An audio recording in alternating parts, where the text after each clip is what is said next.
One question I get asked a lot by gamers is, how do you amass a video game collection like this? What tips do you have and things like that?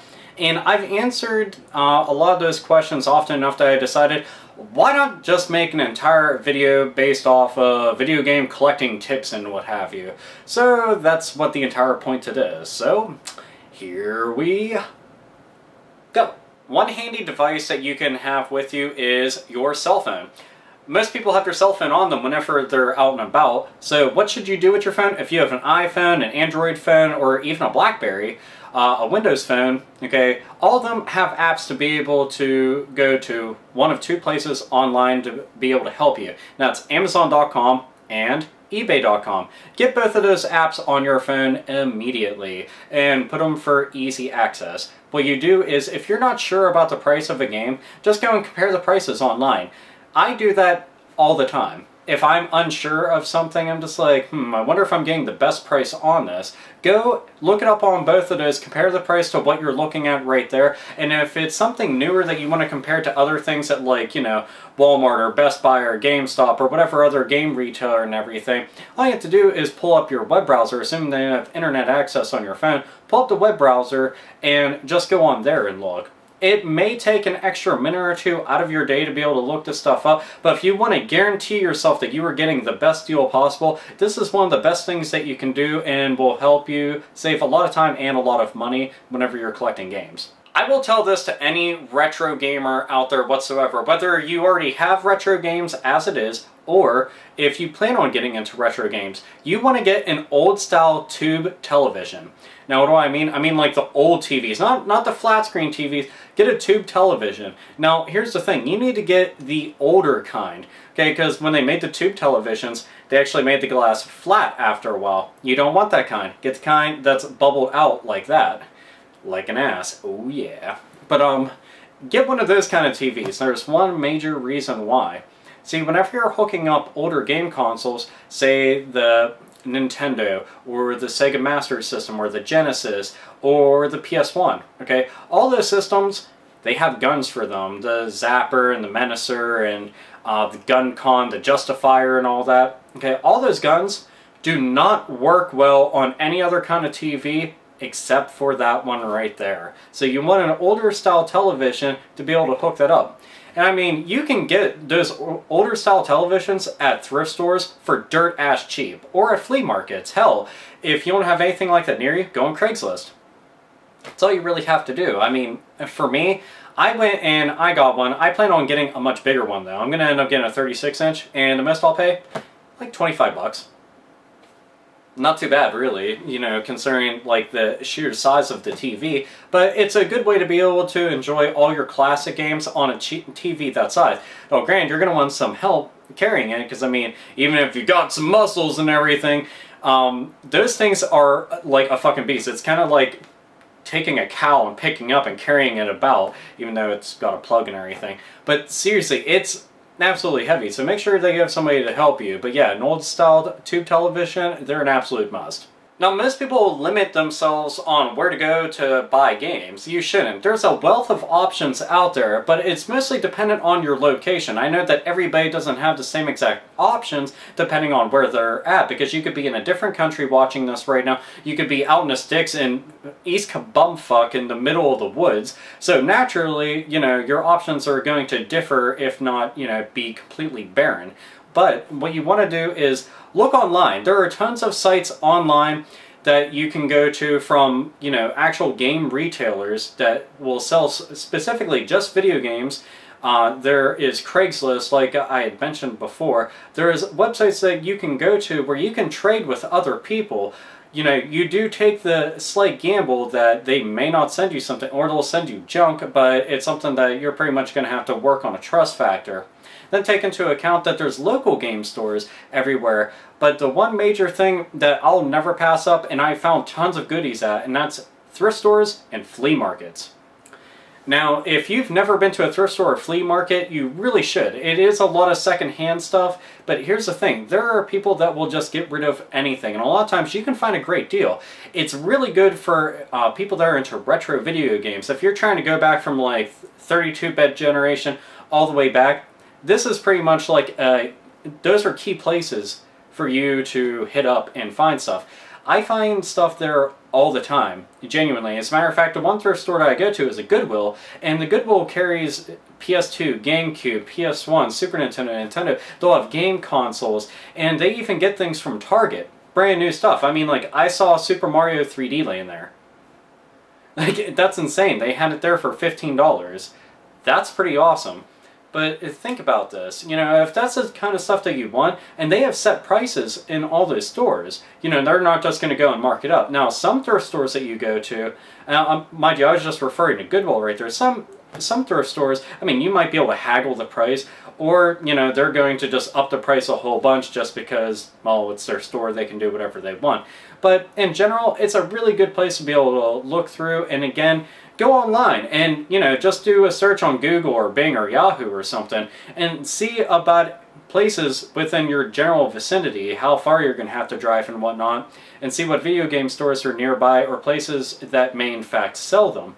So those will definitely help you be able to give yourself a hell of a lot more options whenever it comes to finding games. Anytime that you're out looking for video games, always try to make sure that you're getting a complete package. Now, mind you, it will be harder with things like Nintendo and Super Nintendo and Sega Genesis and whatnot, but if you can get the game complete, by all means get the game complete. And keep in mind that if it's a disc-based game like on PS1, PS2, and things like that, always check the disc. You don't want to go and screw yourself. And look in the very center. The little hole where you have to go and rest the disc so that it can spin and everything, always check there. If you see cracks there, don't buy it, because that means that that game is eventually going to end up just cracking down the center. I've seen it happen.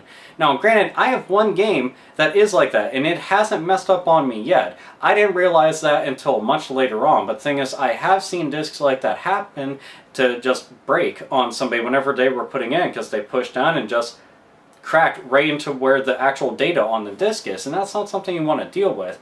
So always check the condition and always check the contents to ensure that you have everything, especially if it's a limited edition. Check the back of the box and make sure that all the contents are coming with it. If not, you ought to tell the person that they ought to drop down on the price a little bit because, well, you're not getting everything with it. Unless you're a completionist, then naturally you're probably going to want to pass on it. Unless it's too good of a deal, then fuck it, why not? Yard sales are probably some of the coolest things that you can ever find just a bevy of treasures in. Like thrift stores and flea markets and whatnot, you never know what you're going to find whenever you go there. But the nice thing about yard sales is that usually you can get entire game collections. I mean, I'm talking like tons of game consoles and a big stack of games for dirt cheap, especially if they're older games, because the person A, wants to get rid of them, and B, probably has absolutely no clue if they're worth a single dime whatsoever, because if they did think that they were worth a whole lot of money, they'd be selling them on eBay, not outside of their house, you know, on a grass lawn. But in general, it's a really good way to be able to find a ton of really awesome stuff. I myself have come across, I mean, boxes and boxes of games, and they were just willing to let them go for next to nothing.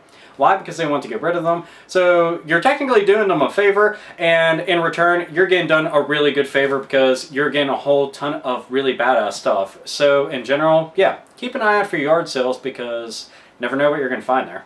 If you go to a particular video game store and you're looking for that one really awesome game, something that's a little more obscure, and they don't have it, ask them if one of their other stores, if it's a retail chain that is, ask if one of their other stores has it and if they'd be willing to ship it.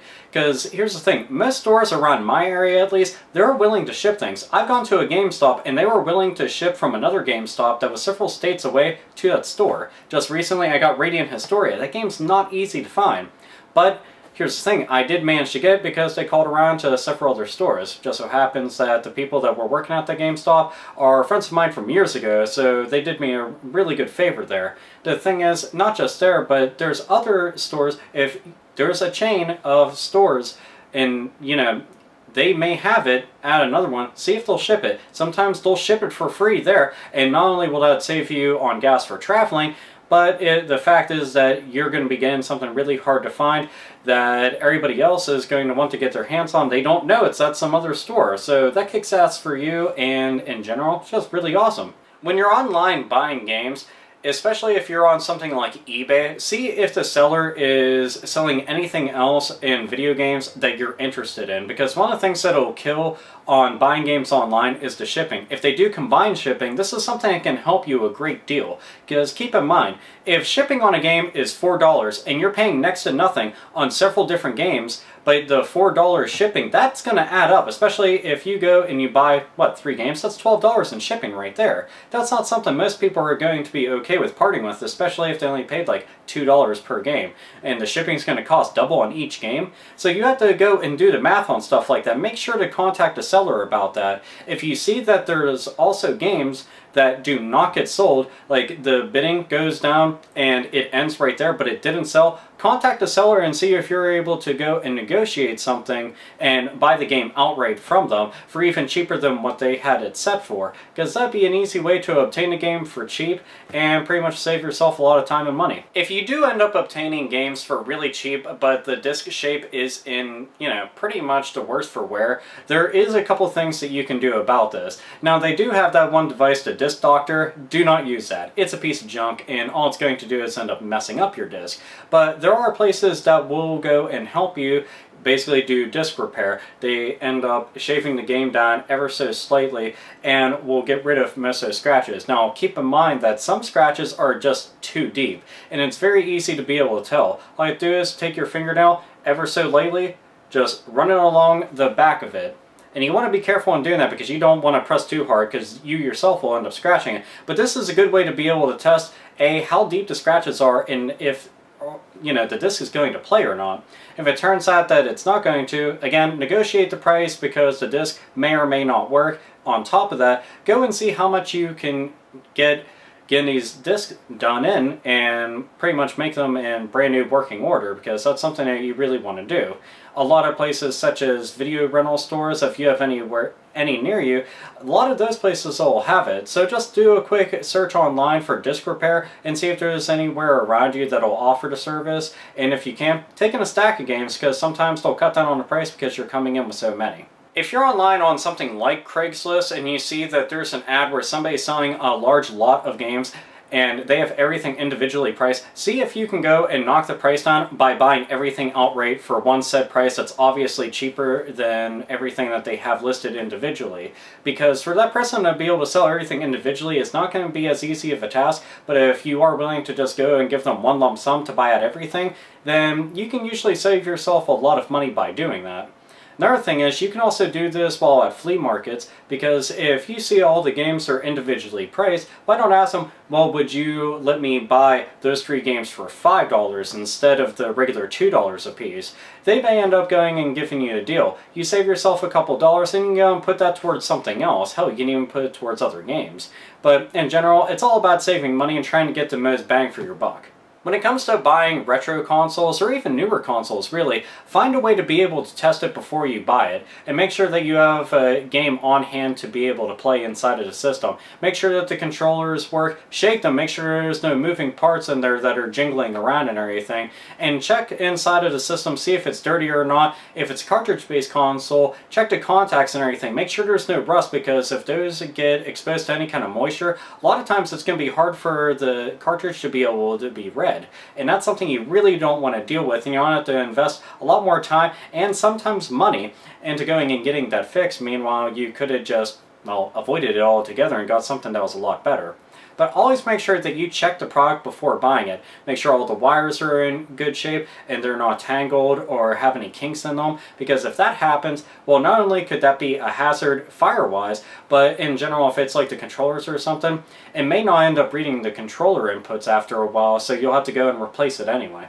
So these are a lot of great things for anybody out there that is looking to go and amass a collection, or if you're just looking to do some game hunting in general. Those are things that you want to keep in mind and will help you greatly anytime that you're out and about looking for video games. These are all things that I've been doing for years, ever since I was in middle school, literally. And I've pretty much just learned the way of the game collector and what have you. So I hope that some of these things will be able to help many of you out there. If you want to go and share this video with any of your friends that are also interested in the same hobbies, by all means you can do that. I just want to make sure that, you know, this could help somebody out there, because, you know, knowing all this stuff has helped me a great deal, and I've tried sharing this knowledge with people before whenever they had asked. So, this is AlphaOmegaSin, as always. Nerds, nerdettes, and gamers. Game the fuck on.